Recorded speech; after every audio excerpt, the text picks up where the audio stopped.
Bueno, muy bien.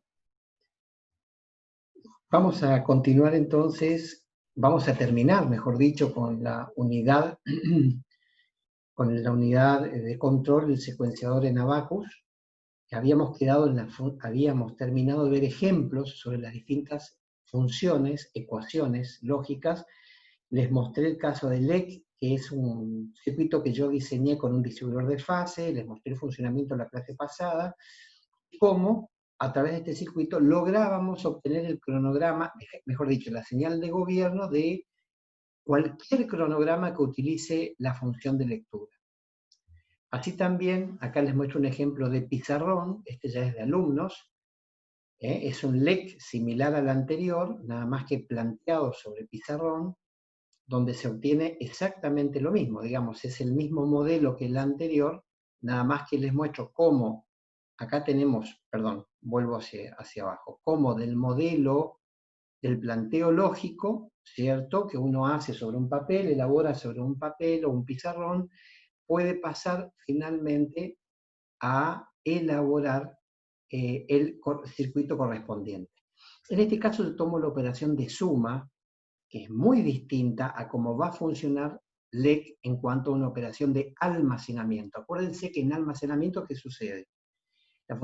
La operación almacenamiento almacena el contenido del acumulador en una zona de memoria indicada por el campo dir.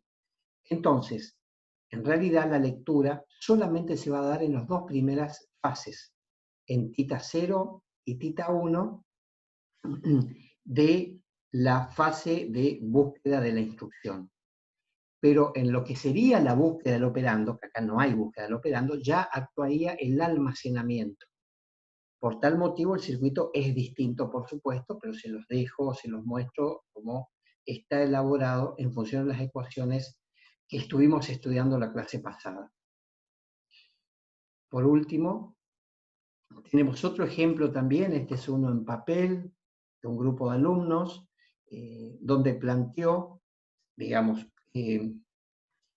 agregó mayor cantidad de funciones. Fíjense que agregaron lectura, la integraron con salida registro M, con NS y ICM. NS e ICM están en la misma línea, ¿ven? Porque se dan cada 2 batidos siempre, en todos los cronogramas. Todo este circuito se nutre, se alimenta de I y de O, pero también el circuito está obligado a actualizar el estado de O y de I. Como acá no hay, digamos, en el caso de direccionamiento indirecto, llegado el caso que así lo requiera, por supuesto que va a actualizar I y O, como estuvimos viendo, con un valor similar, un valor 0, de manera tal de que se entienda que están los dos semiciclos de la indirección. Muy bien, como ejemplo final me gustaría compartir con ustedes el Abacus, finalmente completo, realizado completo también en el simulador. No sé si ya lo tienen, no sé si ya lo están utilizando. Es muy interesante, por supuesto, el programa Logisim, que repito, está en el campus. Caso que no lo vean, por supuesto que con todo gusto actualizaré el link si es que hay algún problema. Y bueno, acá voy a bajar un poco el diseño. Acá tienen el diseño completo de el secuenciador de Abacus. A ver, ¿cuál es el problema que presenta? No está modularizado. Vieron que yo, en el que elaboré la clase pasada, que era para la operación LEC, el circuito LEC, yo modularicé esta parte, el distribuidor de fase que hice, lo puse dentro de un módulo que se llamaba, no en main, sino en DS2 creo que se llamaba, que es el distribuidor de dos fases. Esto se puede modularizar en una cajita que tenga 3 entradas, 4 salidas, y haciendo doble clic se ingresa al interior. Lo mismo acá, se puede modularizar esta parte, ¿cierto? Que es una parte de lógica secuencial necesaria para el funcionamiento, que es para actualizar el estado de I y de O. lo voy a aumentar un poquitito, es la lógica necesaria para que se actualice y el flip-flop de instrucción y de ciclo de instrucción y el flip-flop de ciclo de operando. Acá tenemos el famoso flip-flop de signo. Esto es parte del acumulador, es el bit de mayor peso, que indica con un valor booleano si el signo es negativo o positivo. También tenemos acá el decodificador con todas las operaciones de Abacus. Ellas son suma, resta, and, or, almacenamiento, puesto a cero del registro acumulador, salto incondicional y salto por positivo. Todas ellas se pueden dar en tanto y en cuanto caiga un código de operación y también la posibilidad de trabajar en alguna de ellas con indirección. O sea, en este esquema he pasado toda la circuitería donde las salidas obviamente van a ser las microórdenes que van a ir a gobernar cada una de las compuertas de gobierno de la ruta de datos, sum, sus, and, or en mayúscula. Acuérdense que en minúscula están las del deco. En minúscula son las salidas del decodificador que sostienen las operaciones, que sostienen las señales de gobierno que salen a través de las mayúsculas, ¿no? Estas son todas las salidas que van a la ruta de datos. ¿Se observa bien? ¿Se lo ve bien? Bueno, si lo están Sí, observando bien, voy entonces a poner en funcionamiento esto, para que pueda funcionar y mostrarles, ¿cierto? Cuál es la lógica que hay que llevar a cabo para poder poner en marcha. Hay que actualizar un conjunto de condiciones iniciales como para que pueda funcionar de manera correcta el circuito y poder experimentar ante una instrucción de lenguaje de máquina, por supuesto, porque estamos en el plano del lenguaje de máquina, poder experimentar cómo los circuitos empiezan a cobrar vida, digamos, en función a un código de operación. Vamos con las distintas, decía entonces, vamos con las distintas, con los distintos valores de inicialización en el circuito.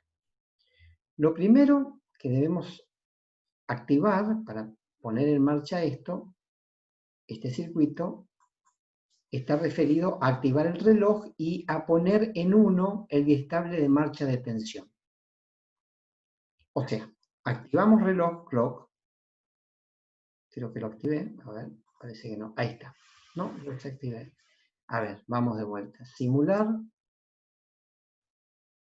Conmutamos reloj. Uy, perdón, no es conmutar, es activar reloj. Ahí está. Activamos el clock, empieza a funcionar. Ponemos en 1 marcha y detención. Y obviamente el distribuidor de fase nos va a andar hasta que no tenga un 1. Y seteamos, por supuesto, en 1. Ahí empezó a funcionar el distribuidor de fase. ¿Lo ven o no? Nivel impulsional, nivel impulsional, nivel impulsional, ¿sí? Por N0 sale nivel y por N1 solapa, antes que termine la de nivel, solapa la aparición, la salida de I1, que es impulsional 1. N1 e I0. ¿Se entiende o no? Estos son tita 0, Fi 1, tita 1, Fi 0. ¿Se comprende?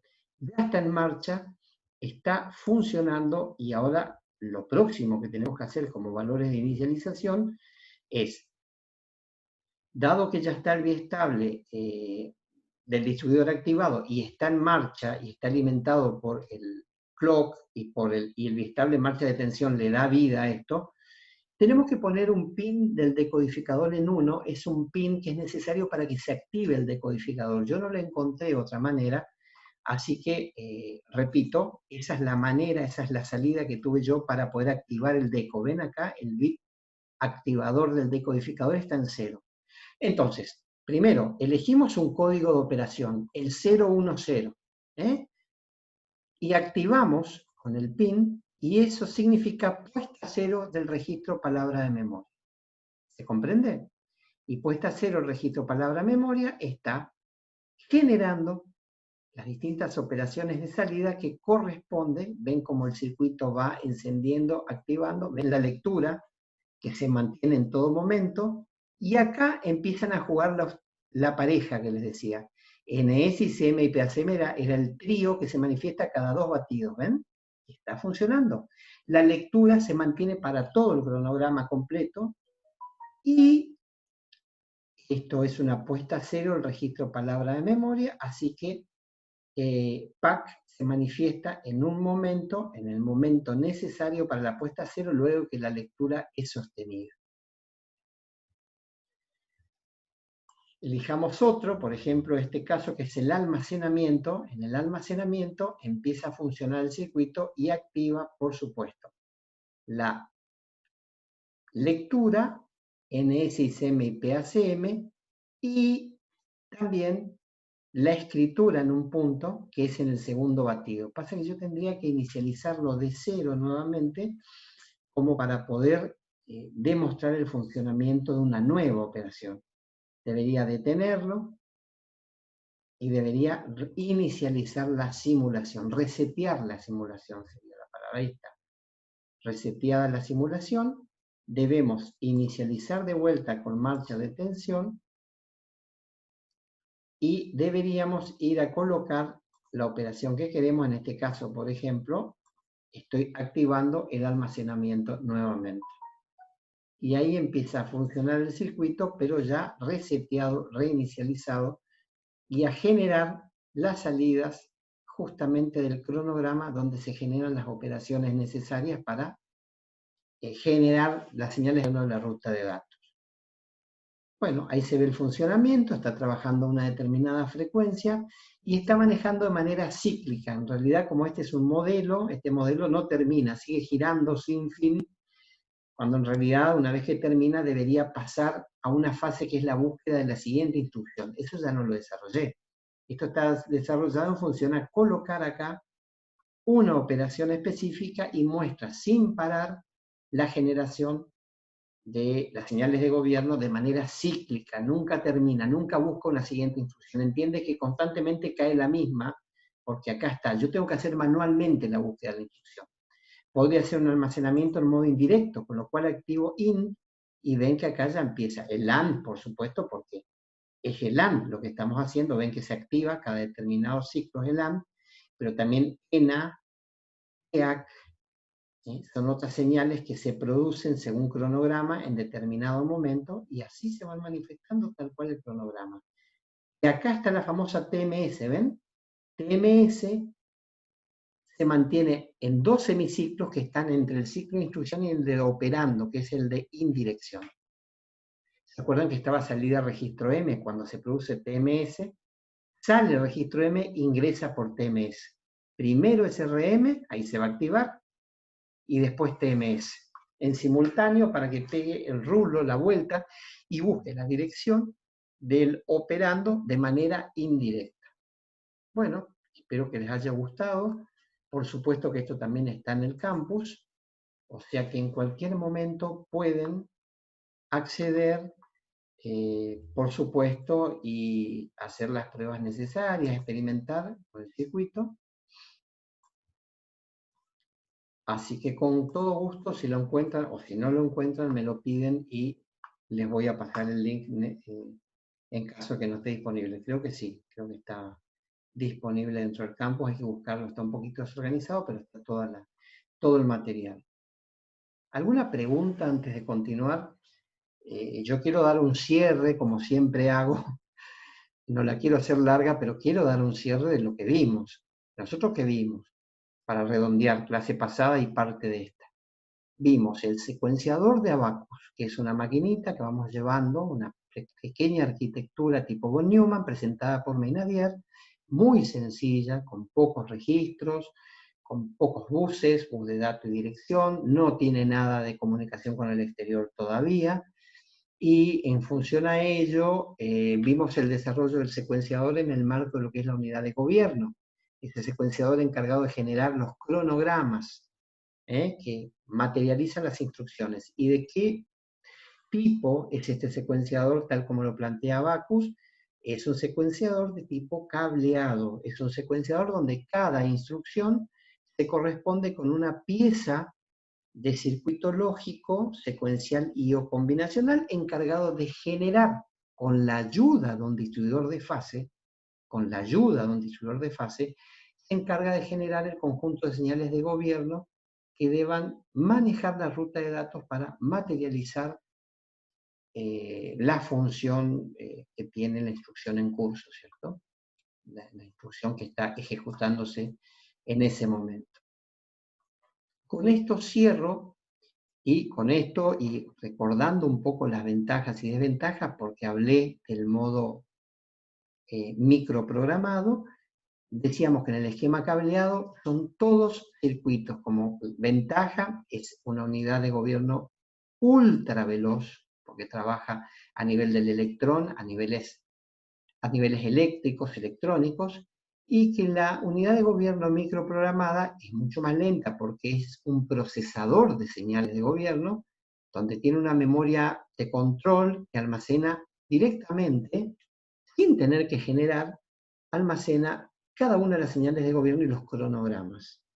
Y hay una microprogramación, ya uno se desprende de la cuestión física de la máquina y se queda en un ambiente de microprogramación para la generación de microórdenes, se abre todo un campo especializado.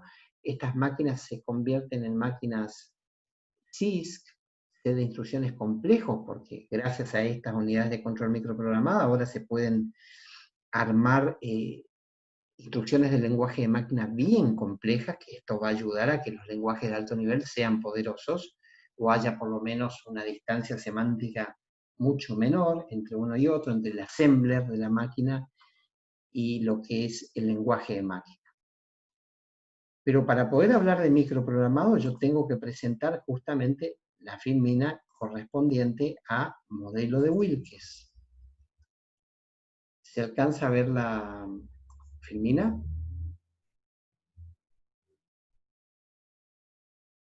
¿Están viendo la filmina? Sí, profe, se te ve. Perfecto. Entonces, vamos a hacer la introducción a lo que es el modelo Wilkes. Wilkes, en el año 53, presenta este modelo en la comunidad, científica del área de computación, de arquitecturas de computadores, un modelo totalmente innovador donde trata de introducir una mecánica en la generación de microórdenes totalmente distinto a los modelos que se venían ejecutando, que eran los cableados.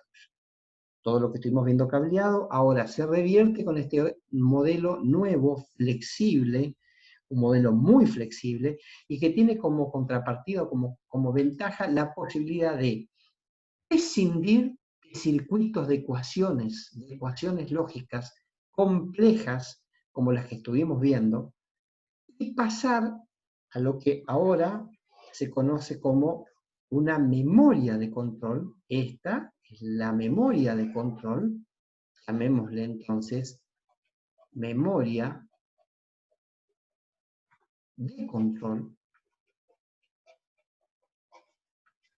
Ojo, esto también es, pero esta es una memoria que tiene almacenada la dirección de la siguiente microinstrucción. Y vamos a llamar a cada palabra, acá, a estas, vamos a llamar microinstrucción.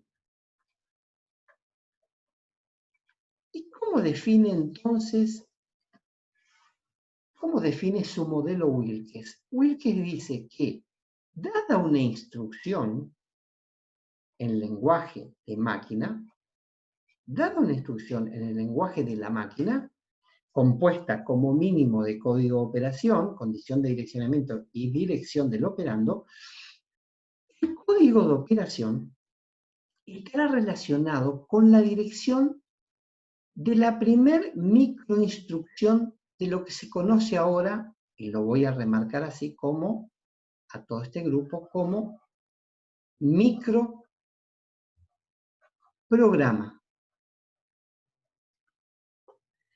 Un microprograma es un conjunto de microinstrucciones. ¿Y una microinstrucción qué sería entonces?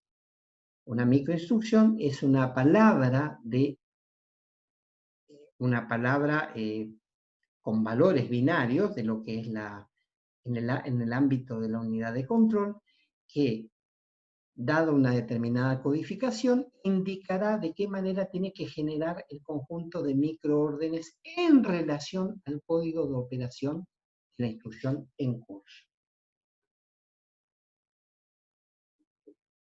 Por ejemplo, las salidas para esta microinstrucción serán verdadero, verdadero, verdadero, falso, falso, todas falsas, hasta esta que es verdadera, falsa y verdadera. Me explico porque acá cada punto indica un 1 o un 0. Esta es una memoria muerta donde ya se graban por las uniones, se indica que es un 1, y la salida va directamente conectada a la ruta de datos. Esto puede ser LEC, esto puede ser inicio ciclo de memoria, y cada una de estas líneas va a una señal, a una compuerta de gobierno de la ruta de datos. Y cada microinstrucción dice en una determinada fase cuáles van a tener valor verdadero y cuáles falsas, cuándo van a estar en 1 o en 0. O sea, gracias a este microprograma se puede desarrollar a través de esta memoria, se puede desarrollar el conjunto de microórdenes que van a la ruta de datos en función al código de operación de la instrucción en curso. Cuando se ejecuta una microinstrucción, esta microinstrucción tiene asociada una dirección de la siguiente microinstrucción.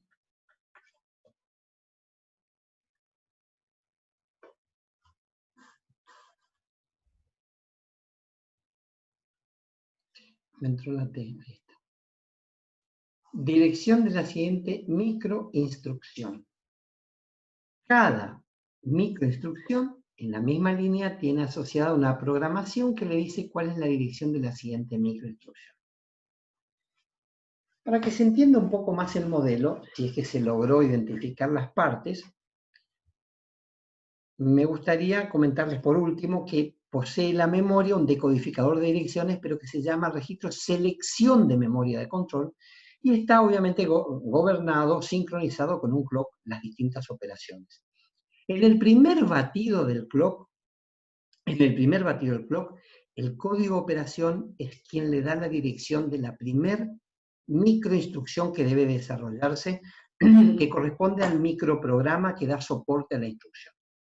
A partir de allí, cada microinstrucción está asociada a una dirección de la siguiente microinstrucción, la cual baja y recicla y toma el gobierno de las siguientes microinstrucciones, hasta que llega a una que no tiene absolutamente nada, verán esta, que está totalmente en 0, que dice que detiene, digamos, la generación, porque, perdón, no es este el caso, no quise decir esta.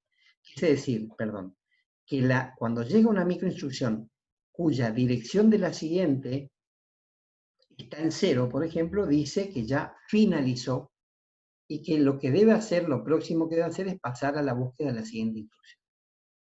O sea, acá se encadenan todos los cronogramas a través de programar esta memoria muerta, esta memoria de control, la cual tiene asociada la dirección de la siguiente microinstrucción. ¿Preguntas? Por ahora no, profe. Se va entendiendo entonces la secuencia, digamos, de cómo trabaja. A ver, perdón, estoy buscando la manera de cambiar, pero no me permite todavía. Ahí está.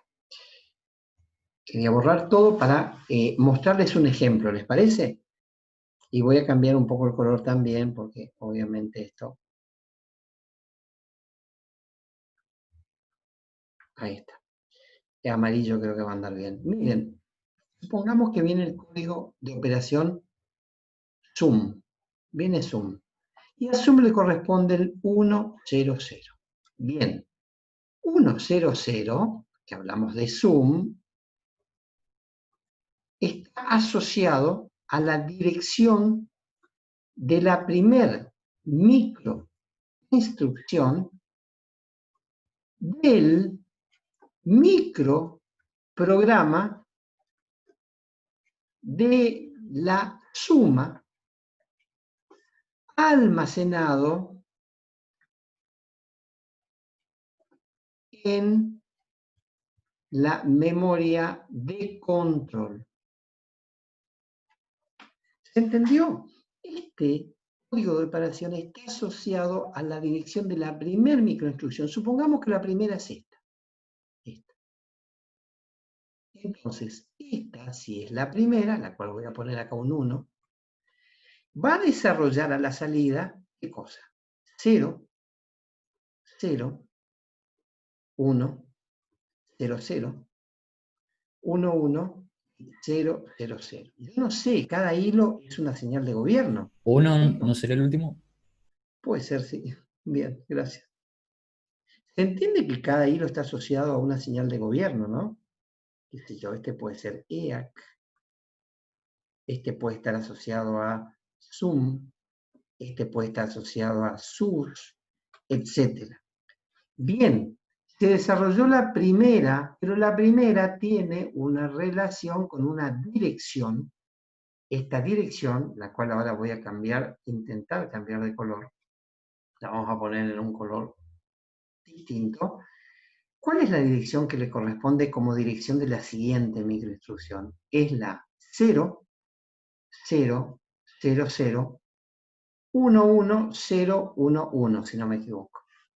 Esa dirección es la que toma control ahora, ya no más el código de operación, es ahora la dirección de la siguiente, la que va a decir dónde se encuentra la siguiente microinstrucción, que no necesariamente es la que sigue abajo, ¿no? Quizás sea esta, la siguiente. Y voy a poner segundo, ¿te parece? Entonces acá abajo, ¿qué va a desarrollar? 0, 1, 0, 1, 0, 1, 0, 0, 1, 0. Significa entonces que EAC va a estar en 0, suma se va a activar, sus no va a pasar nada, y así para cada compuerta es ahora la nueva la que va a indicar la acción que debe tomar. Justo y a propósito, esta está relacionada con un cableado de dos compuertas de decisión, de toma de decisión. Resulta ser que el modelo Wilkes andaba bárbaro, pero no podía hacer saltos. Los saltos condicionales son difíciles y hasta diría imposibles de grabarlos como microinstrucción. Entonces él encontró como solución que si una microinstrucción debe tomar una decisión de si continuar con la siguiente o saltar a otra, deberá existir un biestable de estado que va a decidir si esta microinstrucción va a pasar a esta siguiente o a esta siguiente. ¿Me explico? Puede ser esta o puede ser esta. Con lo cual, la toma de decisión de la siguiente está cableado solamente para el SAP. Solamente el SAP, ¿se acuerdan la fila de SAP donde tiene que tomar la decisión por el signo del acumulador? Bueno, esta es la fila, la columna del cronograma donde tiene que tomar la decisión basada en el valor del signo, que acá lo llamamos E. Si no es positivo, la dirección de la siguiente es la donde tenía que ir. Si es positivo, salta, y acá cambia la dirección. En vez de ser 101 es 100011. ¿Me explico? El cronograma de salto está cableado. O sea, no digo que esto sea un híbrido, es microprogramado, pero el salto, la decisión de ir por un camino u otro, para una microinstrucción que así lo requiera, tiene que estar cableado. Tiene que estar, es el único cableado y el único lugar donde incluye compuertas lógicas, donde por ahí rompe un poco el esquema de lo que veníamos hablando del microprogramado. ¿Se comprende o no la forma de funcionamiento que realmente es innovadora para la época? Entonces, ¿qué gran ventaja trae este modelo? Primero, reducimos totalmente la cantidad de componentes dentro de la unidad de control, dentro del secuenciador. A esta ya se la llama unidad de control, ya prácticamente no se habla de secuenciador, porque acá ya no hay un secuenciador, hay una memoria microprogramable. Segundo, ¿qué otra ventaja trae? La otra ventaja que trae es la flexibilidad, porque ahora, grabando este chip a través de una grabación que puede ser de una grabación eléctrica de la pastilla, podemos en muy pocos minutos grabar toda la microprogramación de todos los cronogramas de la arquitectura. ¿Cuánto llevaría tener que cablear e incluir circuitos electrónicos? Mucho más tiempo. Entonces, mayor flexibilidad, menor tiempo de desarrollo, menor costo, que no es algo menor, porque bajar costos en computación es bajar costos a nivel de línea de producción. Y la flexibilidad, ¿por dónde viene? En que uno puede probar con un modelo, con un chip, y si están dadas las condiciones, recién allí saca masivamente, muy rápidamente, la línea de producción que genere todas las otras unidades de control previamente probadas. Y voy a agregar una más en flexibilidad. Wilkes no conocía lo que era una memoria, una flash. Pero hoy en día nosotros tenemos memorias flash que son mucho más veloces, digamos, son más lentas quizás son más lentas que los registros de la arquitectura, pero son mucho más rápidas que una RAM. Entonces esas memorias son ideales para programar, son EEPROM, programables. Entonces vos qué haces, programás la pastilla, ¿cierto? Y se la coloca directamente y se puede actualizar la BIOS, se puede actualizar la pastilla a través de una actualización vía internet, como se hacen las actualizaciones de las BIOS. No, en un modelo cableado, tal como veníamos viendo, tenés que tirar la placa directamente, porque todo está, o por lo menos tener la posibilidad de cambiar el chip. Miren, les cuento algo. Yo tengo algún computador antiguo donde la BIOS, había que cambiar la BIOS con la microprogramación y se cambiaba de una versión 1 a la 2. Los fabricantes Apple, que solía tener, digamos, por ahí, no sacaba antes de tiempo determinadas líneas de producción como fueron sus modelos, la Apple II, la Apple IIc, la Apple IIe, hablo del año 80 al 90, ¿eh?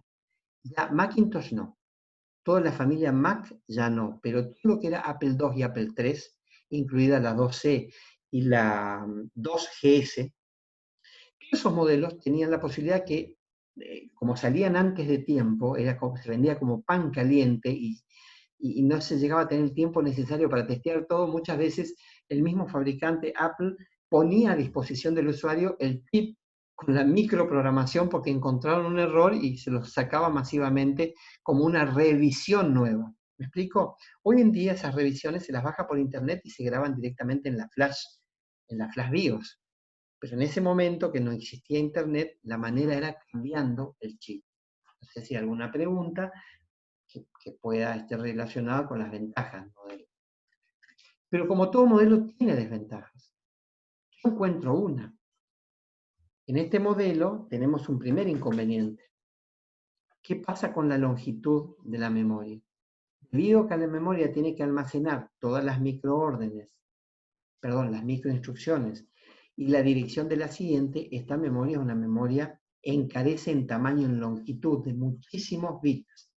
Es una memoria de muchísimos bits, una palabra de una longitud muy grande, lo cual, por supuesto, lo hace complicado tal como lo presenta el modelo. Y lo segundo, esta memoria se pone más compleja y más grande en función a cuán compleja sea la ruta de datos.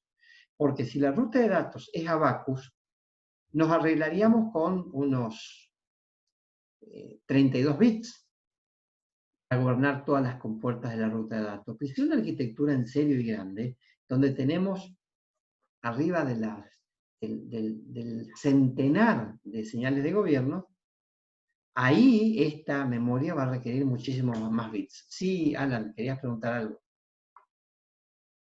Sí, quería consultar también, o agregarlo, en cuanto a la velocidad,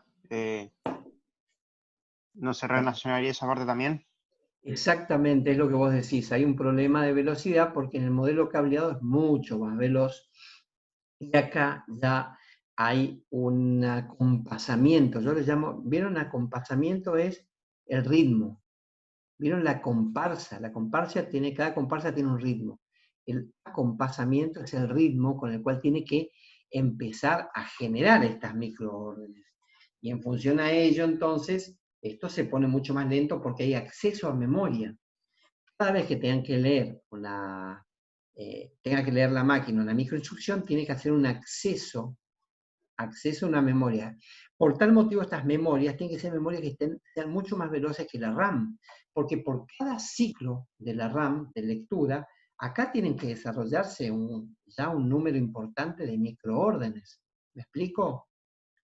Se habla que hay una relación de 6 a 10 de tiempo de acceso en relación a la memoria RAM para que este modelo funcione. Porque si no es así, el gran problema que se presentó en décadas pasadas con la implementación de este esquema era que el, el acompasamiento, el ritmo de la unidad de control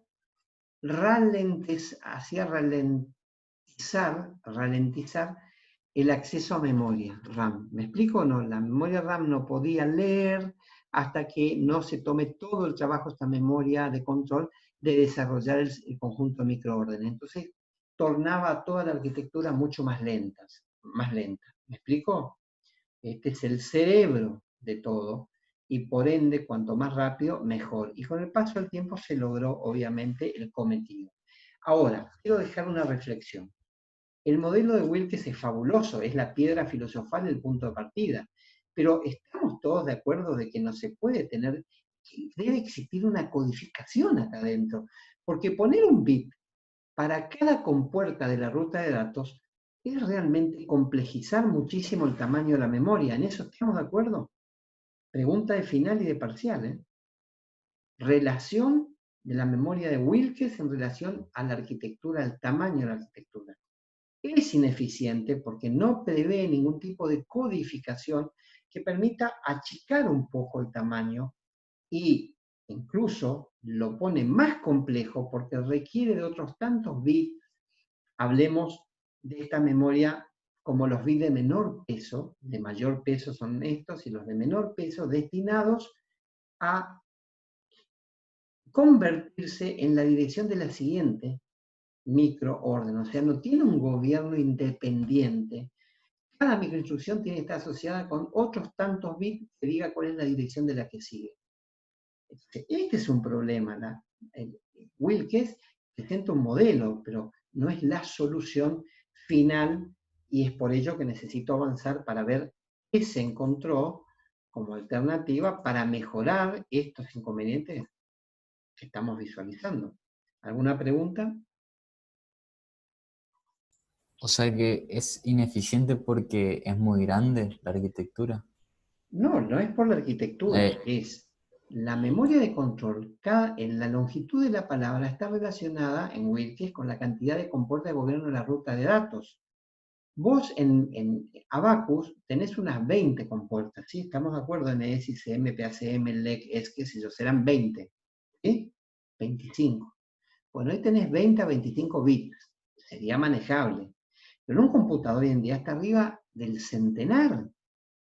¿Me explico?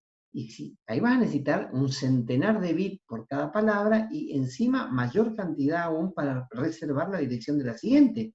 Esta palabra de memoria es gigante porque Wilkes no presenta ninguna estrategia para comprimir esta información, para codificarla, ¿me explico? Cada hilo va a la ruta de datos y gobierna una determinada compuerta. Entonces, cuanto más compuerta tenga la ruta de datos, más longitud tiene esta palabra en tamaño. ¿Estamos? sí, está. Y profe, ¿cuál sería la ventaja de usarlo entonces? La ventaja, Sí, la ventaja es la primera que acabo de decir, no tenés ningún circuito acá adentro. O sea, tenés una memoria reemplazando a un montón de circuitos de las ecuaciones. A ver, te lo estoy mostrando justo. ¿Por qué yo empecé la clase mostrándote el circuito del secuenciador de Abacus? ¿Viste lo complejo que era y lo grande que era? Ahí tenés biestables, flip-flops, con puertas. Todo eso Sí. tiene un costo de fabricación. Acá, el costo se ve reducido porque no tenés circuitos. No hay circuito, hay una memoria que en cada bit dice que tiene que activarse del cronograma y que no de la ruta de datos. Hay, por supuesto, un acompasamiento porque cada microinstrucción tiene que tener la dirección de la siguiente. Así cada microinstrucción encadena a la siguiente que sigue. La primera que lanza es la dirección del código de operación, pero después de allí cada una va encadenando cuál es su siguiente para enhebrar cada una de las columnas del cronograma que corresponda a la instrucción en curso. De hecho, quiero comentarte algo. En esta memoria, esta línea, por ejemplo, esta microinstrucción, quizás es común para la suma, para el almacenamiento y para el salto incondicional. Entonces, obviamente, según la que te toque, va a saltar a esta cuando corresponda y no la va a duplicar ni triplicar. Eso lo maneja en la dirección de la siguiente, justamente. Cuando venís en una etapa de suma, de sus y de alm, bueno, encadenarán cualquiera de ellas tres a esta para no tener que repetirlo. O sea que hay una economía, pero el problema inmanejable acá es el tamaño de la memoria, porque no hay ningún tipo de codificación. Vos conocés el WinZip, el WinRAR, ¿qué hace eso? Comprime el tamaño de una palabra, ¿sí? Acá no hay nada. Acá está la palabra completa que se relaciona a cada hilo con cada señal, con puerta de gobierno, una ruta de datos, y una ruta de datos real está en el orden de unas 500 a 1000 con puertas de gobierno. Imagínate el tamaño de esta memoria. Es un modelo. Por eso se llama modelo de Wilke. ¿Me explico? Se llama modelo Wilke porque es un modelo. Sí, se entiende, Ahora, bro. ahora, para ello, entonces, lo que se plantea es codificar esa información. En la práctica, la microprogramada, tal como lo presenta Wilkes, en la práctica no se la diseña con una instrucción, una microinstrucción en formato puro, puro no codificado o programación horizontal se llama. Horizontal se llama cuando vos no codificas nada, es horizontal.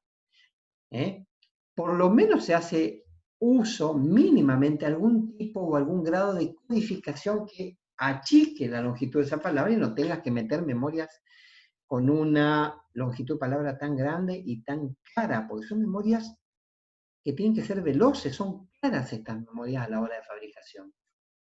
No es una memoria, no es un módulo de RAM que podés comprar en cualquiera, es una memoria, conjunto de registros, con un decodificador de la unidad del secuenciador, con un registro de selección de memoria de control, asociado también a toda una lógica, y todo esto encarece en función a que esa memoria sea más grande, más ancha, tiene mayor cantidad de flip-flops, todo esto encarece. Cada flip-flop, imagínense, estos tipos de memoria requieren por lo menos de 6 transistores, lo cual no es lo mismo que una memoria dinámica RAM, donde con un transistor y un capacitor bajás el costo. Si viene un poco más lenta, bajás.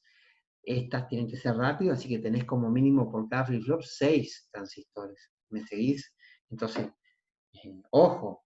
Y encima tienen que ser memorias no volátiles, porque no es que voy a apagar la máquina y me olvidé cómo se hacía la suma al otro día. Son memorias tipo flash de altísima velocidad que tienen que mantener la microprogramación.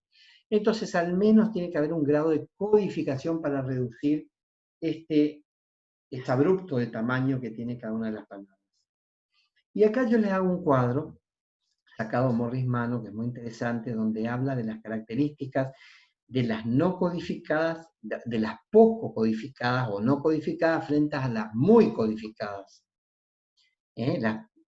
Cuando la microinstrucción no está codificada, tiene muchos bits la palabra de la microinstrucción. ¿Sí? ¿Estamos de acuerdo o no? Cuando está muy codificada, vos tenés una microinstrucción con pocos bits. Se reduce. Ahora, cuando no está codificada, si vos sos el programador, tenés que conocer, tener una visión del hardware muy detallada. Fíjense a qué nivel de detalle hay que tener. Si cada bit corresponde a una compuerta de gobierno, tenés que conocer la ruta de datos. Sin embargo, si hay una codificación, hay una visión ya más global del hardware. ¿Me explico? Uno programa en función a la codificación y no en función a la arquitectura. Por supuesto que cuando la codificación es de tipo no codificada u horizontal, obviamente es difícil de programar, porque cada bit que pongas en esa memoria tiene una incidencia directa con el cronograma y la ruta de datos. Mientras que en la muy codificada es mucho más fácil de programar, pues se maneja por códigos, no por la arquitectura.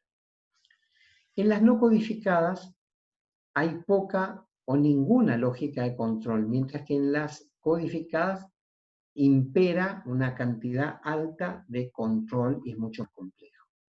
Obviamente, la que no está codificada se ejecuta mucho más rápido que la codificada, eso estamos todos de acuerdo, porque todo proceso de codificación consume ciclos de CPU.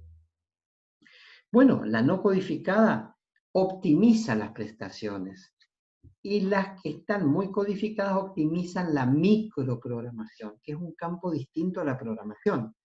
Los microprogramadores son programadores encargados de realizar microprogramas para gobernar la ruta de datos y para ejecutar cronogramas. ¿Me explico? Ellos no hacen programas, no hacen el Fortnite, no hacen programas de juego de acción bélicos. Ellos se dedican a programar cronogramas que se ejecutan en función al set de instrucciones.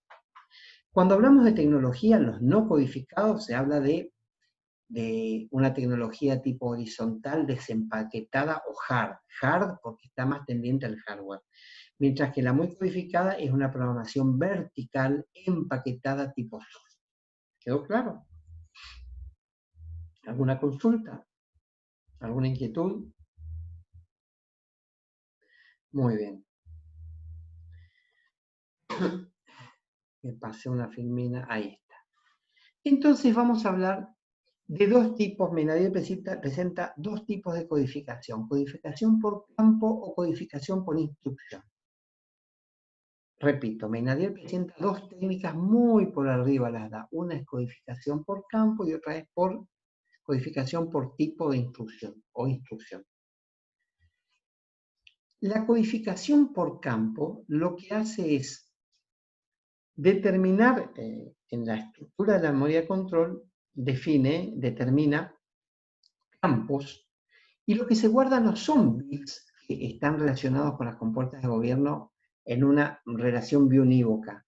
Lo que hace es tener un decodificador que decodifica el valor binario del campo. Y esa decodificación la controla a través de una lógica de decodificación, lo que hace es generar el conjunto de señales de gobierno del código que tenga este campo. Les doy un ejemplo en el aire, ¿sí? No, ¿por qué en el aire? Vamos a ver un ejemplo, yo armé un ejemplo.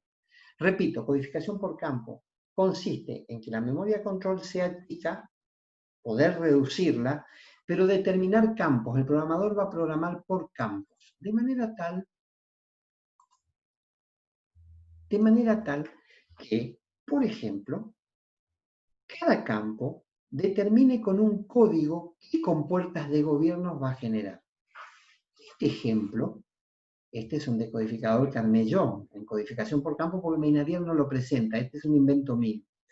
Acá el campo 1, si vale 0, genera SRM, NI y NSP. Si vale 1, genera SRM, ENI. Si vale 1, 0, SRM, ENA, y si vale 1, 1, nada. ¿Me explico? Entonces, para este caso, si el campo 1 vale 0, 0, ¿qué me va a generar a la salida? SRM, ENI y INSP. Miren cómo con 2 dígitos estoy logrando 3 salidas.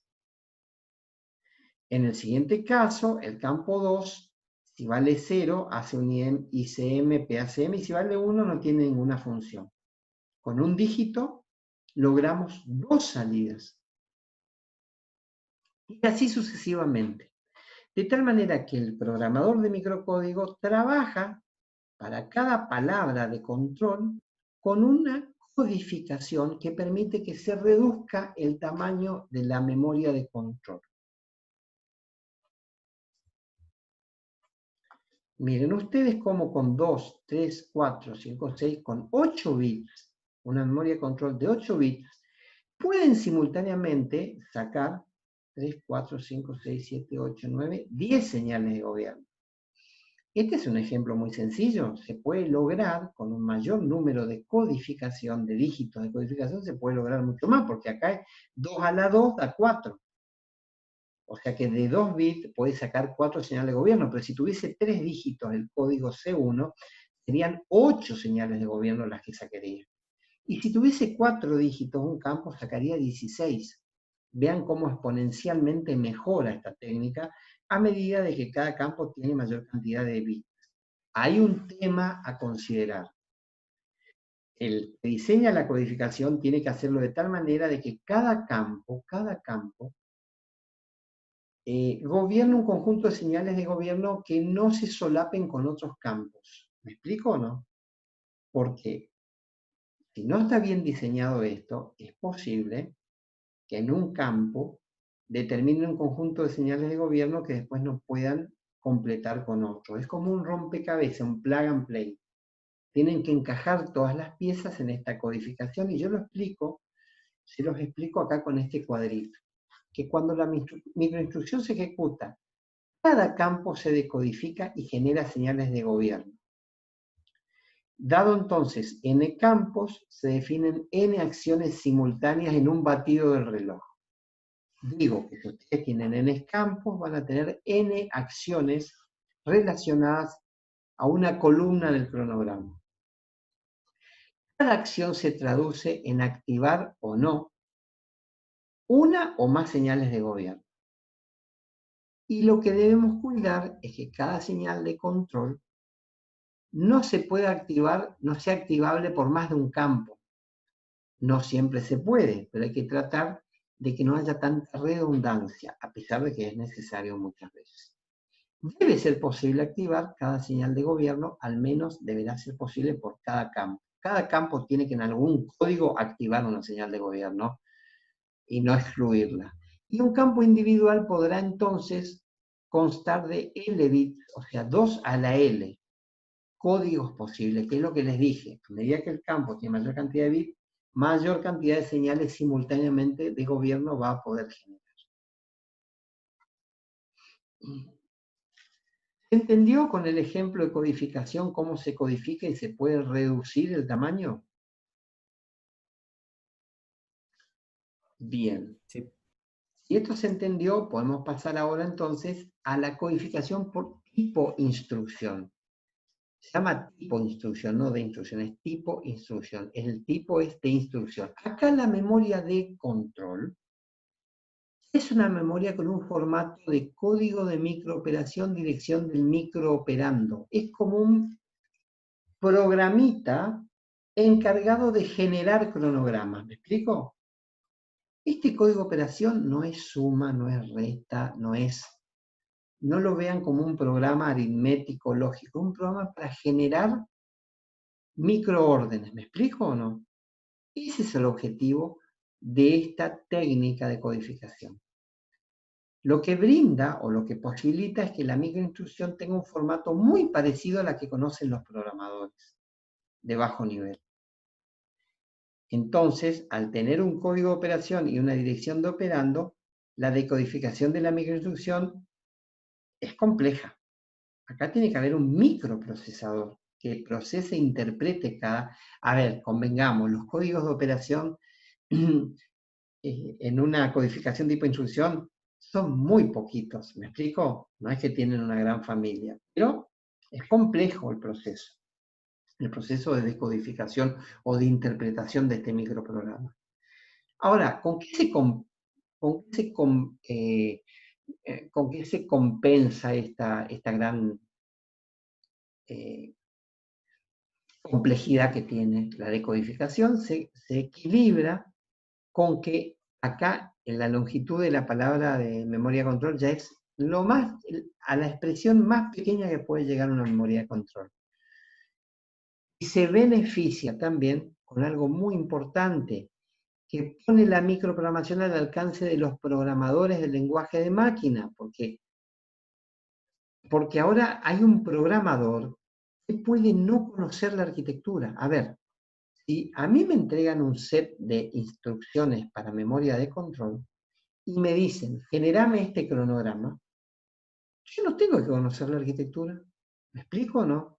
Sí, la tengo que conocer en bloques, pero no tengo que conocerla al dedillo como sería en el caso de la codificación por campo, o la peor, la codificación 5, el modelo de Wilkes donde no había ningún tipo de codificación. Ahí sí que había que conocer el hardware.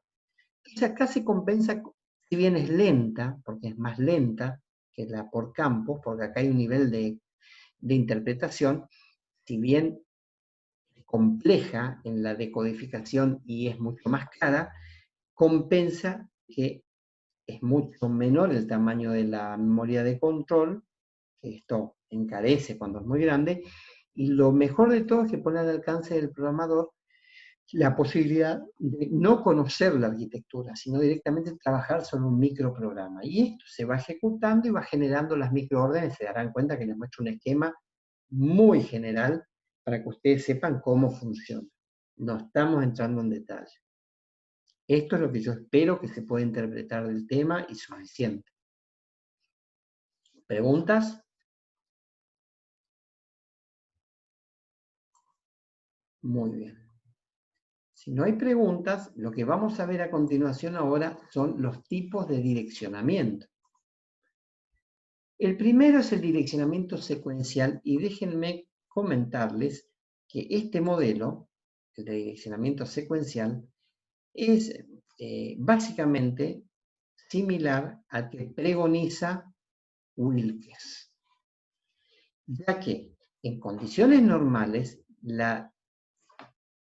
en condiciones normales no es Wilkes, sino que todo largo de la palabra está dedicada a una microinstrucción. No hay necesidad de almacenar la dirección de la siguiente. ¿Me explico? ¿Quién da la dirección de la siguiente? La dirección de la primera da el código de operación. Y en la dirección de la siguiente lo da este mismo registro de selección de memoria control que tiene capacidad de conteo. Se va incrementando. Entonces tienen que estar todas ordenadas las microinstrucciones para que éste vaya dando la dirección subsiguiente y no se desperdicien bits para almacenar la dirección de la siguiente. Repito, en este modelo, el modelo secuencial, el registro de selección de memoria control tiene capacidad de cuenta. De manera tal que la dirección de la primera microinstrucción la da el código de operación, pero a partir de allí se desarrollan las siguientes a través de que se incremente el contenido del registro selección de memoria de control, apuntando a la siguiente en posición física debajo de la que se ejecutó. Eso es en condiciones normales. ¿Y cómo hace el famoso salto que Wilkes no pudo y tuvo que poner dos compuertas AND con una de estado? ¿Cómo se soluciona acá? Se sacrifica una microinstrucción para el salto. ¿Qué significa que se sacrifique? Cuando hay un salto, viene un código de operación de salto y, por condición satisfecha, debe estar acompañado por la dirección de la siguiente microinstrucción. Acá es donde se sacrifica una palabra de la memoria de control para indicar la dirección de salto por condición satisfecha. Por condición insatisfecha, anula, hace caso omiso de esta microinstrucción, pasa a la siguiente que le diga el conteo del registro de selección de memoria. Entonces, para el caso de un salto, especializa un bit de la microinstrucción como indicador verdadero o falso. El resto de la palabra de control completa indica la dirección de salto, que va a alterar al registro de selección de memoria de control y lo va a sacar de su conteo secuencial. Eso por condición satisfecha. Por insatisfecha, continúa normalmente, desecha esta función de salto y continúa con la siguiente secuencialmente armada según registro de selección de memoria de control. ¿Qué ventajas trae entonces este esquema?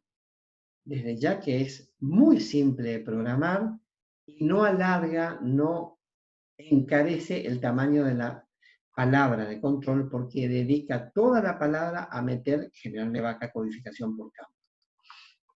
¿Qué desventaja trae? Que un salto sacrifica una microinstrucción, desperdicia tiempo. El salto consume un ciclo que a veces es aprovechado y a veces no, dependiendo de la condición sea o no satisfecha. Esto está muy bueno cuando la concepción está orientada a un secuenciador, a una microprogramación que no contemple muchos saltos. Donde hayan muchos, o sea, no sirve esta unidad de control para una arquitectura que contemple muchas instrucciones de salto. Anda para una que tenga 2 o 3 de salto, por positivo, por negativo, por 0 del acumulador. Ahora, en una arquitectura como la familia 80X86/88, que son todos los abuelos y bisabuelos de los procesadores que tenemos Intel hoy en día, pero que los de hoy en día mantienen mucho del código del lenguaje de máquina que tenían los abuelos, 80, 86, 88, en esos esquemas habían muchísimos tipos de instrucciones de salto y por supuesto este esquema ya no era óptimo para esa arquitectura. Bueno, para ello tenemos también lo que se conoce como direccionamiento explícito. Es otra mecánica. En el direccionamiento explícito, acá lo voy a desarrollar un poquitito, es el modelo que pregoniza Wilkes. Este es el modelo Wilkes, donde hay una parte de codificación por campo y la dirección de la siguiente microinstrucción. Este es el modelo pregonizado por Wilkes, pero repito, tiene un nivel importante de codificación por campo para reducir el tamaño de la palabra. ¿Cómo determina el salto?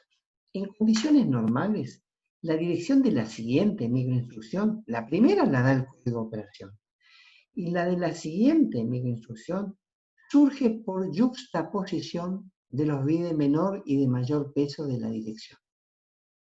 Repito, y voy a hacer un pequeño ejemplo, si me permiten. Si acá tenemos 1, 1, 0, 1, 1, 1, y en este registro C tenemos 0, 0, 1. Este es un registro especializado que podemos inicializar con un valor X. En condiciones normales, voy a poner condición normal, la dirección siguiente, ¿cuál sería? Esta posición de 1, 1, 0, 1, 1, 1. Se yuxtapone. Mientras que en condición de salto, sería la yuxtaposición de ¿quién? De A con C. Sería 1, 1, 0, 0, 0, 1. ¿Me explico o no? El bit intermedio determina si, bueno, acá lo explico, no quiero adelantarme porque lo explico. Si I es igual a 0, el campo B va a contener los bits de menor peso de la dirección de salto si esta fuera conocida. Pero si vale 1, B contiene la dirección de C. ¿Me explico? En condición normal de condición no satisfecha, la dirección siguiente es A concatenada con B. En condición satisfecha es A concatenada con el contenido de C. Y acá logramos con este esquema, que está muy relacionado con la codificación por campo, logramos gobernar los saltos sin necesidad de tener que disponer de una circuitería como lo planteaba Wilkes. ¿Preguntas? El 1 es para A más B sería, A más C, perdón. Te muestro, ahí está. Si I igual a 0, no es más, es ampersand, unión. Si Sí, vos ponés más, sumás algebraicamente. Acá tenés que unir, es unión. Si I vale 0, vos tenés A con B unido. Es 1, 1, 0, 1, 1, 1 la dirección siguiente. En condiciones normales, la siguiente dirección, como pregoniza Wilkes, son los bits de mayor y de menor peso. En condiciones de salto, por condición satisfecha, lo va a indicar I, cuando I vale 1, es condición satisfecha, 0 es insatisfecha, condición satisfecha, A se concatena con el contenido de C, no con el contenido de B. Y ahí te da una dirección final distinta, que es la de salto. O sea que vos tenés que especializar el valor de C para que C tenga de a priori el valor de los bits de menor peso que compuestos con los de A te permita ir al salto donde vos querés ir. ¿Entiendes? Está. Sí. Muy bien. Finalmente, vamos a hablar del acompasamiento. Hay dos tipos de acompasamiento. Acompasamiento es con qué ritmo, cómo gobernamos la salida de las microórdenes. La microprogramación horizontal y a ritmo fijo presenta un acompasamiento gobernado por un distribuidor de fase. Esto es para codificación por campo. La horizontal a ritmo fijo es codificación por campo. Cada campo es un distribuidor de fase el que, relacionado con el campo, que tiene valores 0 y 1, lo que hace es permitir que el valor impulsional o de nivel de la fase que corresponde salga en formato de microorden. Es muy parecido al circuito, a los circuitos que estuvimos haciendo en el cableado. Este distribuidor de fase es quien va gobernando la salida, la cual debe ser decodificada, y por supuesto la última en habilitar es la dirección de la siguiente microinstrucción. Eso es lo último para que pegue la vuelta y vaya a buscar la siguiente microinstrucción. Repito, en el esquema horizontal a ritmo fijo es un distribuidor de fase que tendrá tantas fases como así requiera, así campos tenga. En este caso tiene 4 campos, por tal motivo hay 4 fases, nada más que el último campo está vinculado con la decodificación de la siguiente dirección. ¿Me explico? El distribuidor tiene que ser igual a la cantidad de campos menos 1. El distribuidor de fase debe tener tantas fases como campos menos 1, porque acuérdense que la dirección de la siguiente se activa con la generación del último campo. Este es todo el esquema que pretendo, no es más que esto, pero sí que esté bien explicado. Tampoco es una monografía de Harvard. Es la misma memoria de control, son los mismos campos y la dirección de la siguiente microinstrucción, y un distribuidor de fase que gobierna en paralelo la salida de todas las señales simultáneamente, pero de cada campo para cada fase de este distribuidor. ¿Se comprende? Entiéndase también de que este distribuidor de fase lo que está haciendo es gobernar la salida, dando el ritmo, no el tipo de señal. Y en la de ritmo variable definido por la microinstrucción, en este esquema, está orientado a la codificación por tipo de instrucción. Vean ustedes que acá es necesario que se cumpla un conjunto de acciones para que recién se ordene la ejecución de la siguiente microinstrucción. Repito, como acá son microinstrucciones en formato tipo instrucción, ya no se puede saber por campos cuánto tiempo le va a llevar. Se sabe a través de pequeños retardos aplicados a una compuerta OR, la que va a determinar justamente la acción, el gobierno de la siguiente microinstrucción. ¿Qué diferencia hay entre el modelo anterior y este? En el anterior los ritmos son fijos. En este ritmo variable y lo define el tiempo que le lleve a la máquina, a la unidad de control, decodificar cada microinstrucción. O sea que en este esquema finalmente puede andar, es variable el comportamiento, pues depende del tiempo que lleva cada instrucción, mientras que en el anterior los ritmos son fijos y predecibles, ni uno mejor ni el otro. Son dos mecánicas distintas de trabajo. ¿Preguntas?